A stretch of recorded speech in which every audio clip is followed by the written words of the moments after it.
Freeman be the name, so don't you forget it. Hey, I'm from the west where they with it. Them niggas dangerous, they hop outside the whip and spin it. He think I'm broke, man, that nigga must be silly. They calling me. What it is, y'all. Today, we back here giving another video. Today, we reacting to something a little different, you feel me?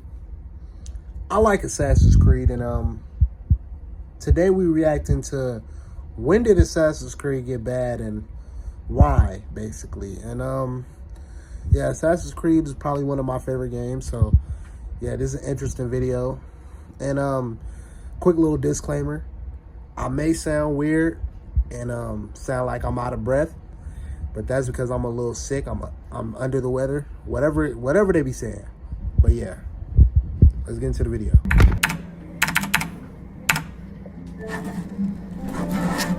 Assassin's Creed sucks now.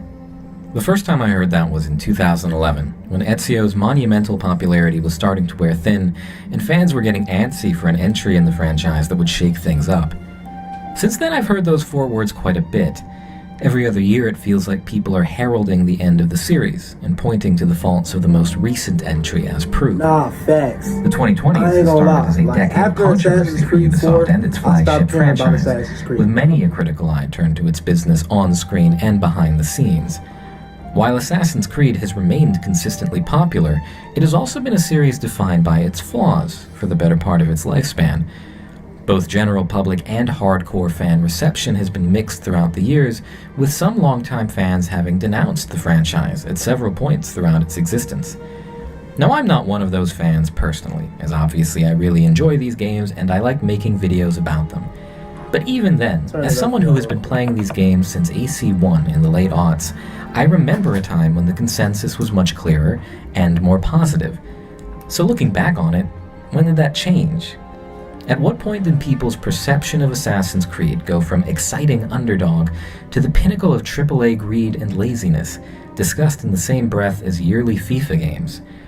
It's not an easy question, mostly because there isn't a concrete answer. The series has gone up and down a lot, and there are entries that fans have been kinder to in hindsight than others. As a result, this is going to be somewhat of a history of Assassin's Creed video, because I want to explore how the series started and what it has been going through to get us where we are now. I'm going to talk about all the mainline games in the series, but I am going to ignore a lot of the other media, like comics and books, because while I have read some of them and enjoy many of them, they haven't really made an impact on the series overall. What I want to do is, as a longtime fan, take a look at the franchise and ask myself a very loaded question. When did Assassin's Creed get bad? Assassin's Creed got bad with AC1.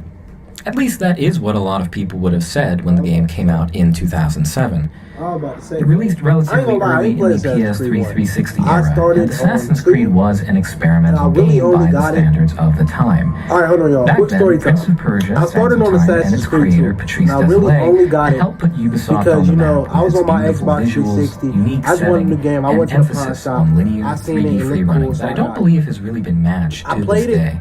I loved it. After the Sands of Time Ever trilogy, since then, Ubisoft was I looking was a for a massive follow-up that Assassin's could match Creed its fan. quality and reception. Until Prince of Persia after Assassin's Assassins Creed would be the idea pitched by Désilets. Instead of playing as the prince, you would be playing as his bodyguard, an assassin in an open-world setting. Prince of Persia: Two Thrones in 2005 had experimented with more wide-open spaces and some stealth mechanics, and Prince of Persia Assassins was going to commit much harder to that idea. As the story goes, the concept was deemed promising enough to be its own franchise entirely, and Désilets was given the green light to get started on his new IP, Assassin's Creed. Yeah. The game For would those who feature don't the know, telltale Assassin's parkour-centric Creed was gameplay made of Prince of from Prince Persia, of Persia. but with an It was open-world supposed to be spin Prince of and an Persia, entirely new but setting. Instead of decided to make a navigating whole new traps game. and obstacles through a variety of linear glad they did corridors, that. Assassin's Creed would be about creating your own path through an entirely open city. Every notch of every wall face would be interactive, and history would be your playground, as they got fond of saying. Basic gameplay revolves around something called the puppeteering concept, in which different parts of the character's body are mapped to different buttons. The control scheme feels so familiar, looking back on it, but at the time it was very unique. You would go to 3 Holy Land cities during the Third Crusade to track down targets and kill them, like in 1191 Agent 47. It was an incredibly ambitious and unique game from the get-go, and Prince of Persia fans were immediately interested, not knowing that this new IP would actually play a large part in the death of our favorite franchise in the very near future, but that's really neither here nor there for this video. At launch for Assassin's Creed, however, the general reception was lukewarm at best.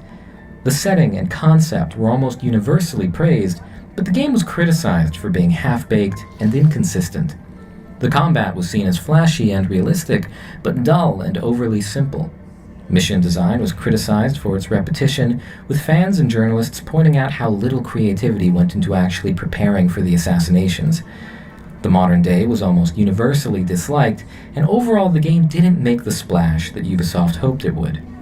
That said, it wasn't without its own following. A not insignificant group of people saw AC1 as fantastic proof of concept. The traversal was unlike anything we had seen before, and the combat, while simple, had such smooth, realistic animations that did suck a lot of people in. Mixed reception or not, people wanted more Assassin's Creed, and Ubisoft was intent to run back some of the mistakes they made with their freshman title.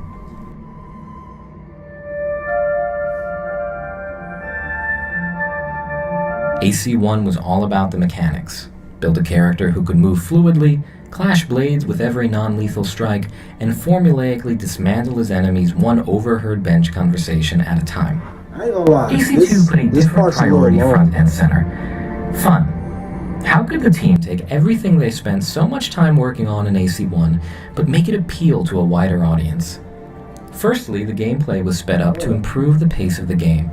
The new protagonist, Ezio, would climb much faster and kill much faster than Altair could. Okay. The We player would talking have about way more Assassin's Creed freedom in 2. their style of play, Okay. with the ability to buy and pick up I a was about to variety say, of different though, like, weapons why are we still instead of talking being about restricted Assassin's to Creed one 1? primary kit. Finally, the game would jump ahead to Nah, Renaissance this was the Italy game I and was talking focus on a cinematic, character-driven story, as opposed to the fly-on-the-wall perspective we got in AC1. We all know how that went.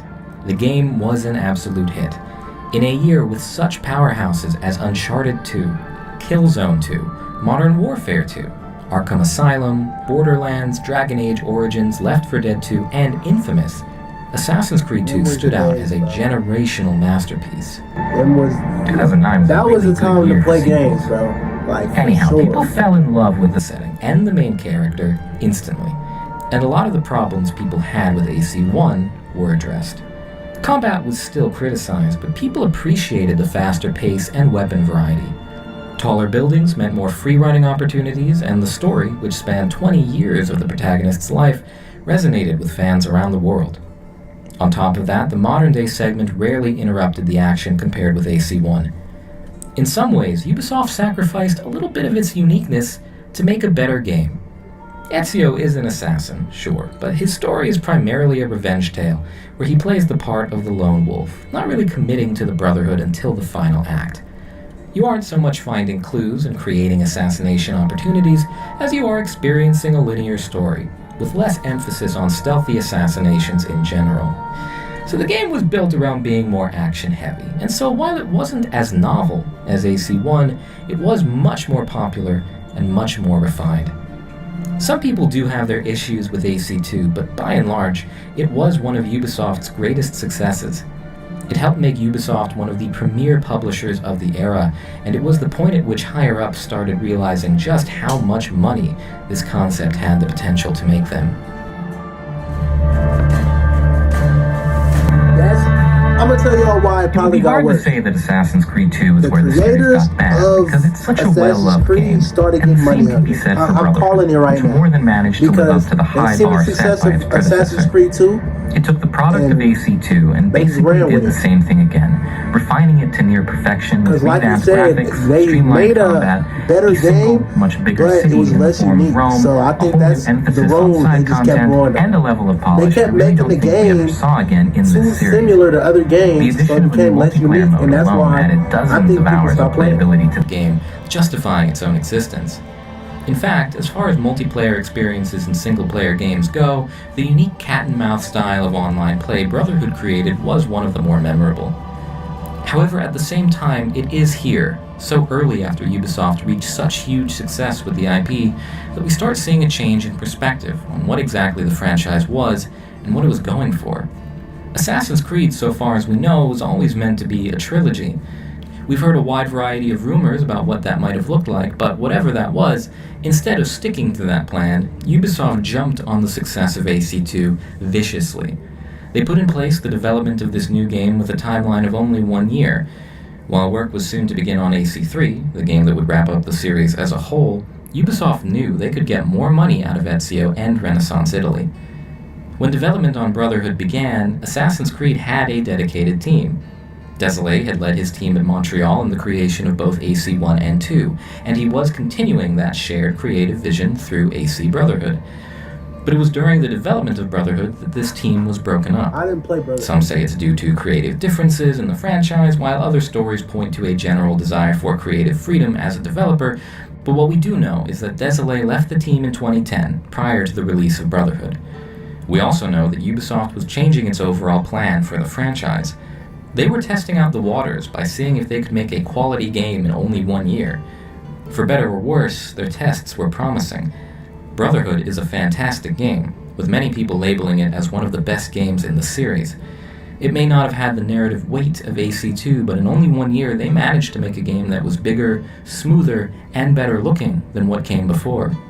With the departure of Desolé, the cracks were beginning to show, and the first red flags were starting to pop up. The game was great, but Ubisoft had now successfully completed a full game in only 1 year, and had begun to expand their plans for Assassin's Creed far beyond a trilogy.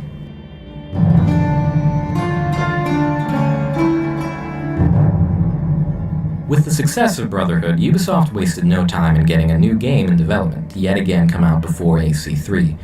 The company was already working on a 3DS title called Lost Legacy, which would have seen Ezio traveling to Masyaf to uncover the secrets of Altair. Now, even though we were already in 2011 in our timeline, there are some entries in the franchise that I haven't brought up yet. Handheld games. We were only a few games into the series, but we already had a sizable repertoire of handhelds on the market. We got a story about Altair in 2008 called Altair's Chronicles, and both Ezio and Altair got a game in 2009 with Bloodlines and Discovery. The reason I haven't brought them up yet is that they just didn't make much of an impact on the franchise as a whole. The graphics, the handheld AC games never really caught on to a wide audience, and in the crazy fact, thing is, all of the franchise's handheld titles came out between 2008 and 2012, with none in the last 10 years. Perhaps observing this, Ubisoft did not want to settle for portable Nintendo money, so they decided that Lost Legacy would shift gears to become its own, fully-fledged console game. They did it once, and they figured they could do it again. Only now things were not the same as they were before. Desolé was now gone, and the core team that worked on the first three was split up, with many of them working on AC3. They had even less time than they had on Brotherhood, and they were reworking an existing 3DS project into a mainline title. So, without that original team at Montreal to work on this new title, who did they bring in to carry that weight? Instead of having a core team working on this new title, Ubisoft pulled all the stops and made the game into a 6-studio venture, the largest team they had ever put on an Assassin's Creed title. With less time to work with, the company would make up for it with sheer manpower. 2 or 3. The game's cinematic introduction became a meme shortly after its reveal, a seemingly endless slew of Ubisoft teams working on this one game. Now, credit must be given where it is due. I used to play, and you know, like when you gotta take turns with your cousin, you like, alright, you can play after I die. I'll say that, and I'll never die. So he'll never play. So yeah, I know that it was some minor gameplay additions. Hey, I didn't want to give the controller up anyway. Revelations was not reviewed as glowingly as the last two, but it was a success. It was moving narratively, and people appreciated the closure for both Altair and Ezio. But it was here, in 2011, that we got our first real look at what Assassin's Creed was starting to become. A franchise on a yearly schedule with studios around the world working to build a passable product piecemeal style, to be stitched together at the end. Looking closer at Revelations, the cracks become much clearer than they were in Brotherhood. While Brotherhood vastly expanded the different types of content its world was filled with, Revelations actively scales back quite a bit. Here are the pieces of side content that I would classify as missions, beyond being a tutorial or collectible quest in Brotherhood. These were massively expanded from AC2, which didn't have a ton of side content. Then you look at the side missions in Revelations, which are just so sparse by comparison. The non-mission-based content that does exist, like Templar Towers, multiplayer, and buying property, those were all copied verbatim from Brotherhood, with the primary new addition being Den Defense, which really wasn't that well received due to its dissonance with the rest of the experience. You can feel how hard the team struggled to make the game's The plot type an of things in appropriate the games length. I wouldn't do. The game has It close didn't to the really same interest number me. of main missions So I as just Brotherhood didn't. on paper, Not but gonna lie. 5 of the game's missions are just cutscenes, 3 of those being the entire final sequence of the game. 3 more missions are just this weird repeated quest where you use Eagle Vision to find a book and pick it up, and the 2 missions that were side content in AC2 and Brotherhood became main content here as a way to beef up the main story content. On top of this, Desmond essentially sleeps through the game because they wrote themselves into a corner with his character, giving him no room to do anything of note given that AC3 was already deep in development. Now, while these problems are crystal clear in hindsight, at the end of the day, the game is a scaled-down, more unique-looking version of Brotherhood, and people who were looking for more of what they already got weren't going to be disappointed. As I said, reviews were more lukewarm than the prior 2 games, but they were by no means bad. As cobbled together as this development process was, the game was what it needed to be. Plus, fans knew this was an in-between game. Expectations were high for AC3, the true sequel to Assassin's Creed 2 that would finally push the series forward narratively and technologically.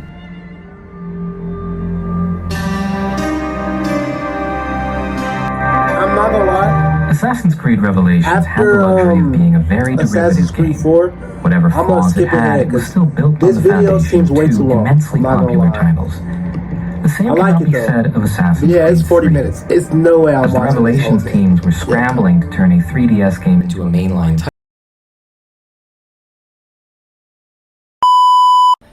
Desmond's story would end, but the series would go on.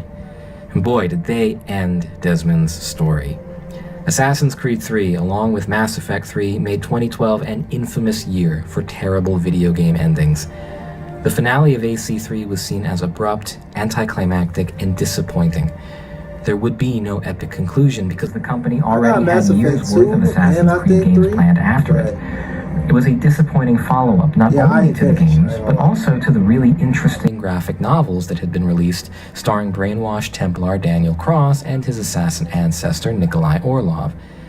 Desmond, Cross, and modern-day villain Warren Vidic were thrown away with little to no fanfare in one of the greatest fizzlings of a half-decade-long story I've ever seen.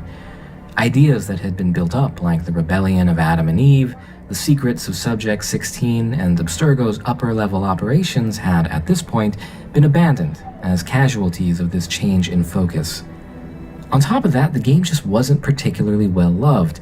It was a buggy mess, and the polish that Brotherhood worked so hard to instill in the series was long gone. Excuse me, excuse me, excuse me. We have a breakfast recipe at 7:51, but it's We're not about to do Dialogue it. and Disrespect pacing of the narrative Assassin's were Creed 3, criticized bro. for failing We're to not do those doing themes it. justice. I don't care, bro. Response to You're not gameplay about was to sit mixed, here and with some disrespect Assassin's appreciating Creed the 3, bro. simplified mechanics. This and was a others lamenting the masterpiece, reduced bro. You're not complexity. about to just sit here and Little disrespect. details that hardcore fans appreciated, like consistent parkour ejects and realistic blade clashing combat, had been left in the past. That's not to say that the game was panned. It does have its merits, and it retains its own following to this day. It was hugely ambitious compared to what came before, and the scenery was gorgeous, as is expected for an Assassin's Creed game. I ain't gonna lie though. But It after was way years of easier waiting, compared to AC3 Assassin's left a Creed 2. bad taste in a lot of people's mouths. This was supposed to be the game that put the last 2 entries to shame, and instead it was largely seen as a low point for the whole series. Assassin's Creed 3 Liberation came out at the same time as AC3 for PlayStation Vita, and while it was a technical marvel and a big release for the platform, it was still just a handheld title at the end of the day. It came out to middling reviews as well, with many fans not picking it up at all due to the limited popularity of the Vita, and Liberation ended up being Ubisoft's final earnest crack at making a handheld tie-in game to this day. The fans waited patiently, and their faith was not rewarded. Even more concerning was the fact that Ubisoft was not done. After launch, fans were informed that they could expect the next installment just 1 year later. We have reached This what the should have last been one a I breaking played, point. y'all. This the A last disappointing entry that was supposed to usher in a new era of Assassin's Creed failed to hit the mark, and now it was getting a direct follow-up within a single year. In addition to that, the lead-up to the release of this new game was hampered by behind-the-scenes drama once again. As I stated earlier, Désolé left in 2010 to go to THQ Montreal and work on some new passion projects.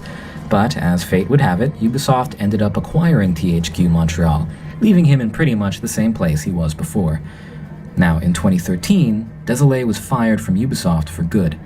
The company claimed that they could not come to an agreement with him, while Désolé himself claimed that he was baselessly fired and escorted out of the building by security.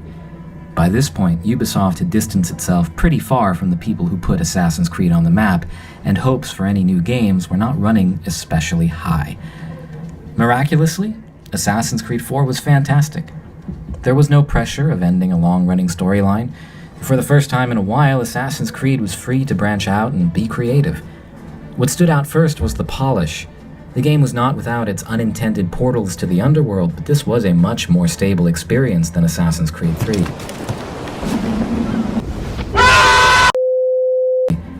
Instead of starting from scratch like the last game, the team had a skeleton that they could build off to create something completely new.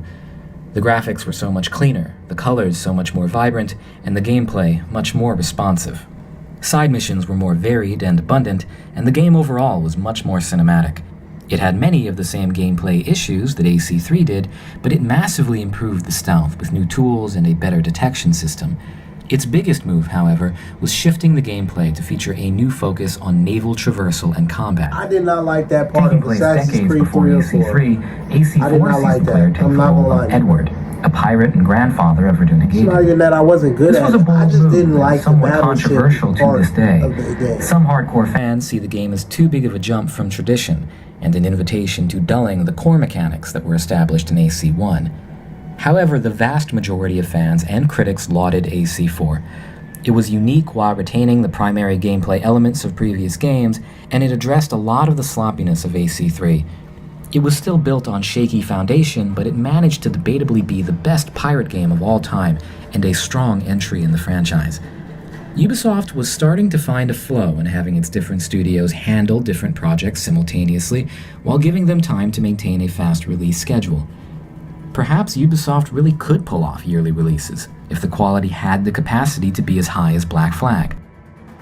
Assassin's Creed was unabashedly good again, and fans who could stomach the naval combat were rewarded with a year of enjoying an entry that was getting some pretty good press.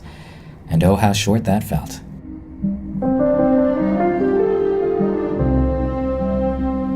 Ubisoft wanted to know how much they could get away with in 2014. The new generation of consoles was upon us, and the company had to decide how they wanted to handle the transition. They came up with a lucrative idea. Release 2 completely new games on the same day, one for the last generation and one for the new one. For PS3 and Xbox 360, we got Assassin's Creed Rogue, a game set between 3 and 4 that would branch the two stories.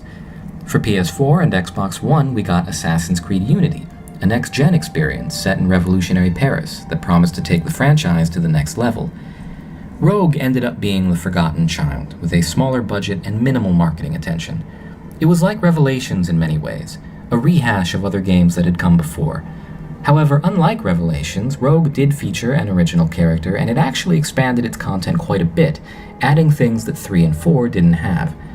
Playing as a Templar was a fun gimmick, and while it was derivative, it did review well enough as a game. At the end of the day, people just weren't paying attention to it, and why would they, when Unity looked as good as it did? A one-to-one recreation of Paris, smooth and unrivaled parkour animations, and amazing mocap work. It really felt like this game was going to make a splash. And splash it did. Splash and sputter under immense technical failures. The game's launch is among the most famous botch jobs in gaming, keeping company with Cyberpunk 2077 and No Man's Sky. Images of character models with their faces melted off and NPCs glitching through walls were all people could find on the game, and it was unforgivably broken before it got patched. In the time since, reception has softened slightly, as some technical fixes made the game much more tolerable, but issues like that do not happen in a bubble. A broken game doesn't just end up being pristine in every other category, and Unity reeks of missed potential, even without considering the bugs. The game was full of companion app content that nobody asked for, and while thousands of NPCs could be rendered on screen at a time, their novelty was diminished by how unstable these crowds made the game, even on PC. The ambitious free-running system remains unlike anything the gaming world has seen to this day, and yet it simply wasn't ready yet. Things like Parkour Down work perfectly, and should have been in every subsequent game, but basic forward and upward movement was inconsistent and unpredictable. Janky is the word people use to describe it, and it is as apt as any.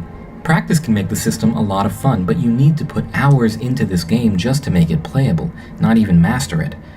Getting good at the parkour in Unity really feels like learning how to fight its broken mechanics more than anything else. Combat was finally more deep and complex, but the vicious input delay and tendency for enemies to just pull out guns if you get surrounded made the difficulty feel artificial, especially given how heavily telegraphed and easy to counter most attacks were. This did its job of pushing players towards stealth, but even then, the sticky cover system and questionable detection system kept that from being great, especially just 1 year after the same company released Splinter Cell Blacklist. Narratively, it started strong with interesting characters and a good premise, but it falls apart so quickly. The ideas were there. Throw a non-believer into a world where assassins and Templars have grown politically complacent with one another, and set that against the backdrop of one of history's most famous and bloody revolutions. Unfortunately, a lot of that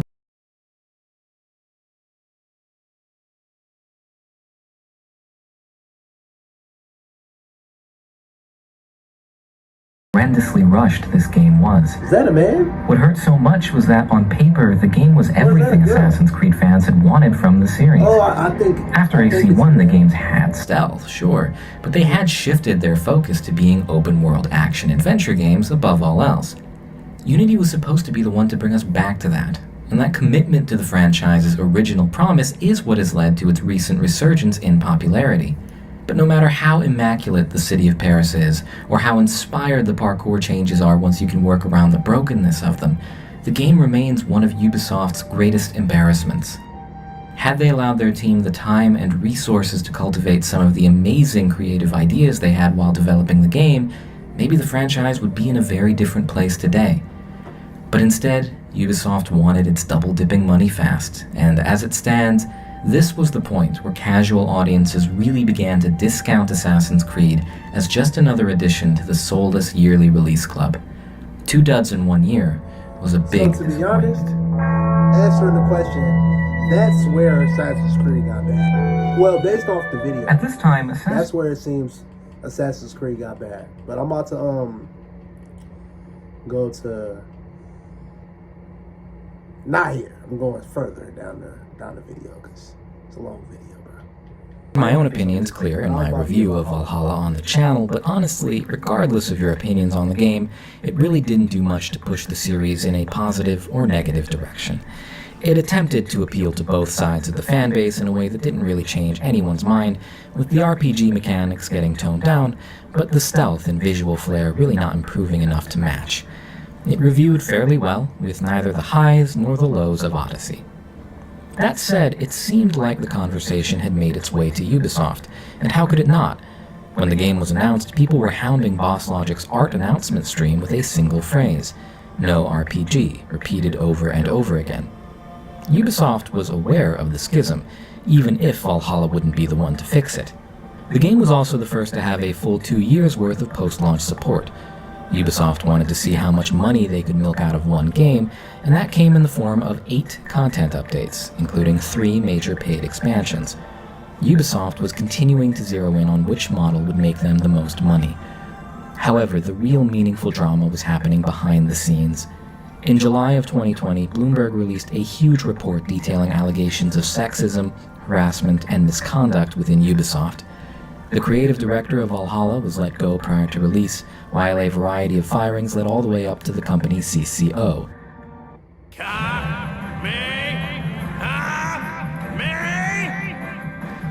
Ubisoft, like many other companies in the gaming world, was painted as toxic and sometimes a dangerous place to work. According to the article, if a creative team wanted a woman to be front and center in their next story, the idea was not going to get through Ubisoft higher-ups unscathed. Women don't sell was allegedly the mantra thrown around by that aforementioned CCO, and apparently it was the lens through which Ubisoft viewed all of its projects. I have From a marketing perspective, problem this was already with a kind of female obvious, being the given main that in the three protagonist in mainline Assassin's games where you Creed can game. play as a woman, the I only feel time a like woman that's has where the actually times been are on the front gravitating cover of the to. game was Evie. You know, women Just kind empowerment. of vast majority of the promotional materials, But hey, even that's when just they me though, aren't but canon to the game's story. I feel like that actually probably Now, would have representing made women in video Assassin's games is one Creed go thing. back up to where it used Widespread to be if allegations of they harassment and decided employees to feeling like they do couldn't the trust HR stereotypes or the and stuff company as a whole of the time. is a whole I nother think that would thing. work. This obviously wasn't a story about 2020, but rather a reflection on an ongoing culture at Ubisoft that simply hadn't been looked into before. The exposure of this culture was just one of many struggles Ubisoft was having to start the decade. Cut ahead to 2023 and the company is struggling more than it has in a long time. A myriad of cancelled games and poor performances led to a 38% dip in share price in 2022, leaving the company's financial future uncertain. And in this time of uncertainty, they have put their faith in an old and very reliable IP to try and get them back on track. We have a whopping 5 confirmed games in development right now as of March 2023, which is unprecedented for Assassin's Creed, and if I'm being honest, I've never really heard of anything like that happening in any franchise. Assassin's Creed Mirage is set to take players to Baghdad at the end of the year, with Codename Red and Codename Hexe to feature feudal Japan and the European witch trials respectively in the following years. The mobile game set in China called Codename Jade has already had That does sound leak, tough. and we I know ain't that a gonna lie. multiplayer title codenamed An Assassin's Invictus Creed is on during the the horizon Salem too. witch trials. This is a bafflingly full docket on its own, but in a recent Insider tough, Gaming I ain't article, gonna lie. it was reported that even more titles may be in development. It is expected that Project Nexus, a VR title, will be released this year, and already has a sequel planned. 2 further multiplayer games going by Project Raid and Project Echoes may be in the pipeline, and Project Nebula is a rumored single-player title. Take all that with a grain of salt, but even ignoring the Insider Gaming article, that is an absolutely ridiculous amount of resources to be pouring into one series. These titles might be really cool, and I am 100% going to play them as they come out. But Assassin's Creed has a history of trying to do too much, whether that be cramming 2 whole games into the middle of an existing trilogy, or trying to pump out 2 games on the same day to take advantage of a console shift.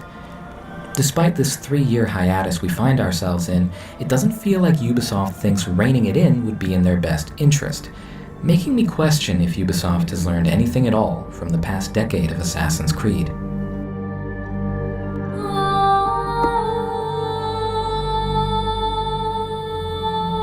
And that brings me back to my original question. When did Assassin's Creed get bad? As a fan of the series who still very much enjoys the games that have been coming out, I think it is healthy to be critical and identify when the existing problems started. Was it the breakdown of the original trilogy? Was it when Syndicate came out and no one cared? Was it when Odyssey came out and broke the fanbase in half? Obviously, for some people, it was one or all of those things. Anyone who no longer likes Assassin's Creed has a point at which it stopped doing the things that they liked in the series and started to feel alien to them. But as for me, I'd actually put that line right here, at the height of the franchise's critical popularity between AC2 and AC Brotherhood. Why there, between 2 games that I consider to be fantastic? Because for me, even if the subsequent games were solid, that is where the shift and mentality occurred. That was when the question stopped being how can we tell a great 3-game story, and instead became how can we keep this IP going for 10 years. Okay, I basically think, well, my opinion on this is, I think Assassin's Creed fell off once they forgot, like, why Assassin's Creed was great in the first place. It lost this originality, and I think that happened after Assassin's Creed Brotherhood? No. What was the Assassin's Creed after Assassin's Creed 4? After Black Flag, whatever, after that one, it died. And, yeah. Don't get greedy. That's all I can say. Instead of having a core team working on this new title, Ubisoft